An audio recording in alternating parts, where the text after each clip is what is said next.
Hey guys, welcome to our channel P Sisters. If you're new to this channel, do subscribe this channel.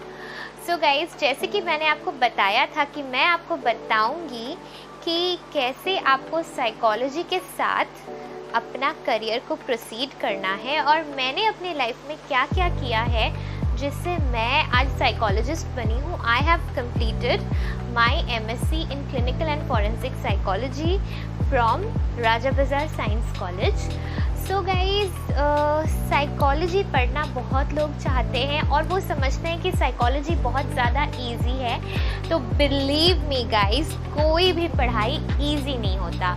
It depends कि आप उसमें कितना interest देते हो और आप उसको कितना इंटरेस्टिंग बनाते हो और आपको वो आपके हिसाब से तब इजी लगने लगता है, क्योंकि जितना इंटरेस्टिंग आप चीज़ों को बनाओ वो उतना ज़्यादा आपको इजी लगेगा. तो कोई भी पढ़ाई गाइज इजी नहीं होता. So guys, after completing my class 12 मैंने BSc इन साइकोलॉजी ऑनर्स किया है फ्रॉम जोगमाया देवी कॉलेज. अगर आप कोलकाता से हैं तो आपको पता होगा कि ये कहाँ पे है. एंड फिर उसके बाद मैंने किया है MSc इन अप्लाइड साइकोलॉजी. उसके बाद जो है फर्स्ट सेमेस्टर का मार्क्स के ऊपर हमें स्पेशलाइजेशन मिला है.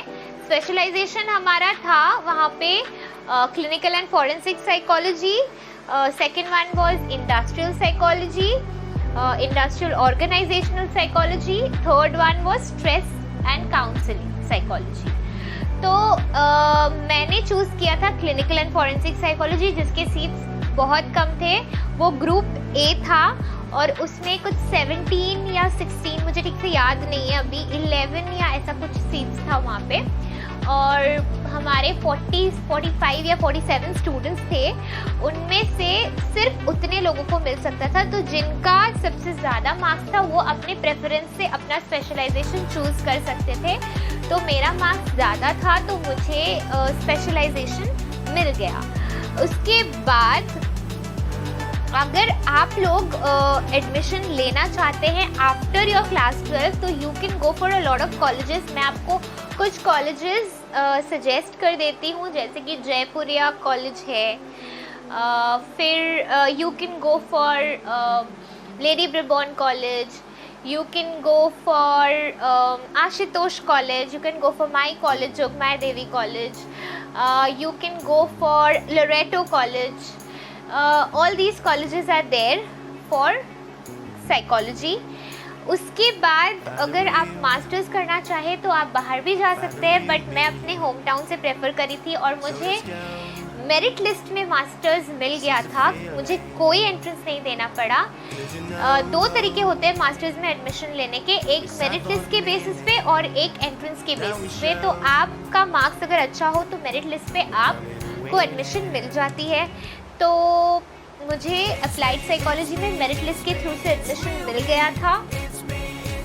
ओके गाइज, अब मैं एक बात और बता दूँ आपको कि साइकोलॉजी को एज अ करियर अगर आप चूज़ करना चाहते हैं तो it will be very good कि आप क्लास 11-12 में साइकोलॉजी ले लें. लेकिन प्लीज़ डोंट लीव मैथ्स, क्योंकि मैंने आपको एक और इम्पोर्टेंट कॉलेज के बारे में नहीं बताया. बहुत ही फेमस कॉलेज है, that is Gokhale memorial girls college.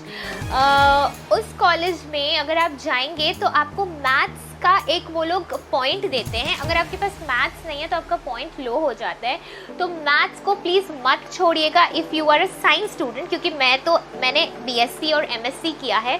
अगर आप आर्ट स्टूडेंट हैं देन इट्स फाइन, बट अगर आप BSc या MSc में करना चाहते हो तो फिर आप प्लीज़ मैथ्स को मत छोड़िएगा. It's my suggestion to all the people watching me. And guys, मैं एक और बात बता दूं आपको कि बेसिक डिफरेंस क्या होता है. लोग हमेशा ट्राई करते हैं कि हम अपने मेंटल इश्यूज़ को खुद ठीक करें. तो बेसिक डिफरेंस क्या होता है, एक साइकोलॉजिस्ट और एक मोटिवेशनल कोच में क्या डिफरेंस होता है. Basic difference is motivational coach आपको एडवाइस देते हैं, आपको बोलते हैं आप ये करो तो आपको इस प्रॉब्लम का सल्यूशन मिल जाएगा, या फिर मतलब मैं ढूंढ के दूंगा आपको सोल्यूशन। वो आपको सोल्यूशन खुद से ढूंढने के लिए नहीं बोलते, वो आपको सोल्यूशन ढूंढ के देते हैं, फिक्स सोल्यूशन कि आप ऐसा करो तो आपको सोल्यूशन या आपको क्योर मिल जाएगा। बट साइकोलॉजिस्ट का काम क्या होता है, वो आपको कभी सोल्यूशन नहीं ढूंढ के देते, वो आपको सोल्यूशन को खुद से ढूंढना सिखाते हैं, विच इज़ मोर इम्पॉर्टेंट। इसीलिए साइकोलॉजिस्ट और मोटिवेशनल स्पीकर का रोल अलग अलग होता है। We don't give advice, we help you to find your solution by your self. So thank you guys, thank you for watching my video. और comment section में मुझे बताइए कि आप साइकोलॉजी क्यों चूज़ करना चाहते हैं, क्या मोटिव है आपका साइकोलॉजी पढ़ने के पीछे। मेरा तो मोटिव यही था कि मैं लोगों को मेडिसिन नहीं थेरेपी के थ्रू से क्योर करूं, तो मेरा यही मोटिव है। आपका क्या है, आप मुझे कमेंट सेक्शन में प्लीज़ बताइए। थैंक यू सो मच, और सब्सक्राइब और लाइक ज़रूर कर दीजिएगा। Thank you.